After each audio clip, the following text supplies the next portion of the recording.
So now that we have talked about inductors, capacitors, inductance, capacitance, and reactance, we are ready to find out the total reactance or impedance, right?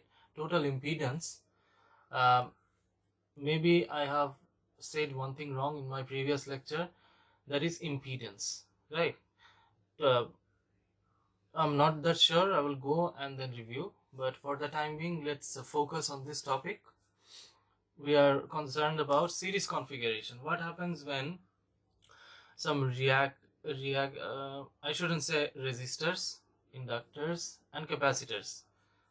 So when resistors, capacitors, and inductors are connected in series, what will happen at that time? At that time, we need to add them up. But for adding them up, there might be some specific procedure, right? Because this is not a simple quantity. It will have, as we all know, that the inductors and capacitors will have real part as well as the imaginary part. That makes it a little bit more complex for us to add them together. So now let's get into a numerical problem. Let's say if we have a circuit like this. Here one Z1, Z2 and Z3. Let's say all these three are connected together in series, and you are being asked to find out the total impedance of this circuit. So what is the process that you will take? What are the process through which you will be able to solve this problem? So this is the question. So instead of writing this, I can simplify this circuit and then move on to the main problem. But before moving on, I'd like to say that this addition can be done using calculators. Without any hand calculation, it can easily be solved using a calculator. Let's say if we have a circuit like this, a resistor, and then we have an inductor, then we have a capacitor connected in series. Let's say it holds a value of 6 ohms. This inductor holds a value of, the inductance value is 10 ohms, and the capacitance XC is 12 ohms. Mind it, all the values XL, XC, these are all, this is inductive reactance, this is capacitive reactance, right? This is not the value of the capacitor. You need to remember this one.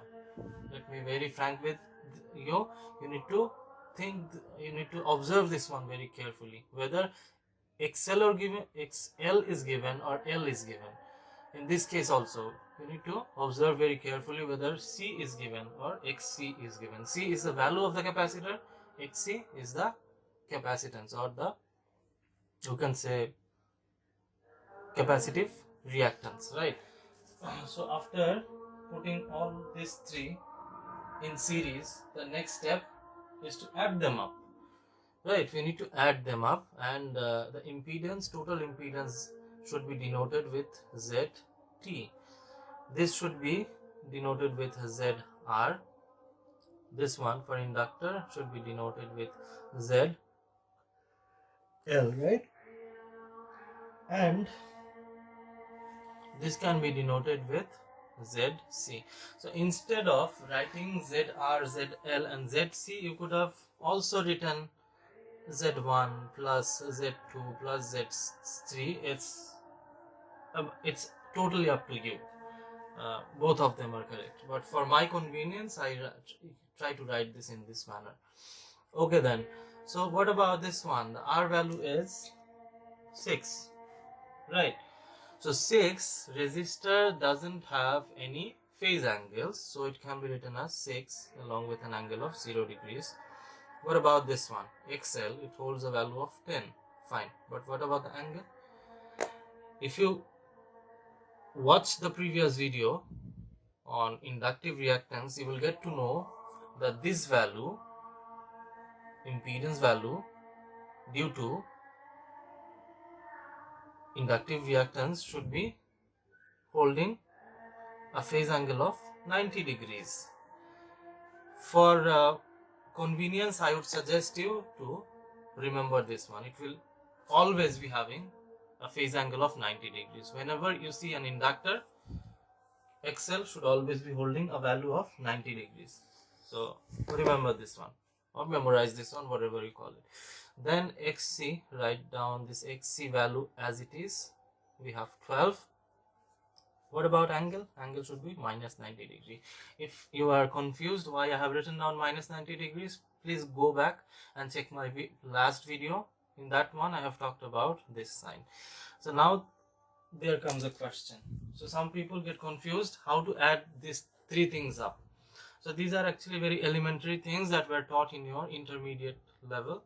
So I'm not going to go through that one, but I can do one thing for solving it out more efficiently. I can show you how to solve it using calculator. So if you have a calculator, you can go press on the mode button once. So after pressing on the mode button, you need to press, I think the values are visible, right? So after pressing on the mode button, you can see there are 8 options. Out of those 8, you just need to press on this 2. 2 is equal to complex. So we need to get into the complex mode. So we are pressing 2. Right. Now that we have entered the complex mode, the next step is to change the setup. How can we do that? We press on the shift button and then we go into the mode or setup, right? This button, we press on this one. So a window pops up. Here also we have 8 options, but the option that we are finding, the polar form, is not written over here. So we need to go to the next page. That can be done using pressing this button, right? So now we have gone to the next page, and here complex is seen, option number 3. So we press on 3. So now they are asking us whether we need complex results or not. Yes, we are obviously opting for complex result. In which format? In polar format, R with an angle of theta, right? So this is what we are trying to do. So we need to press on this 2. So now we are ready. So now what? So now now we have entered into the complex setup. Now we can easily enter all these values. So first up is 6 with a phase angle of 0 degrees. So 6, to put the angle you need to press on shift, and then there is an angle sign, this one, press on this one, 0 degrees, plus 10 with an angle of 90 degrees, so shift again, and this one with an angle of 90 degrees, plus 12 with an angle of minus 90 degrees. So this gives us a value of how much? This gives us a value of 2 root 10. This gives us a value of 2 root 10 with an angle of minus 18.43 degrees. Right. So this is the value that we have. So this is our final value that we have. The final value is 2 root 10 with an angle of minus 18.43. So this same method, the same numerical is given in Boylestad book. You can go through that one as well, but the final answer is a little bit different, but both the answers are correct. In that book they have written this 2 root 10 as 6.32 with an angle of minus 18.43. Actually both the results are correct. Whichever you write, both the answers are correct. So this is how you can solve, or you can find out, an impedance from a series AC circuit where different values of R and then inductance and capacitance are given. From that one you can find out the total impedance. So this is how you can solve a impedance problem where elements are given in series. In the next lecture, we will talk about our L circuit, and if you have any doubt in this one, you feel free to ask me. See you in the next video.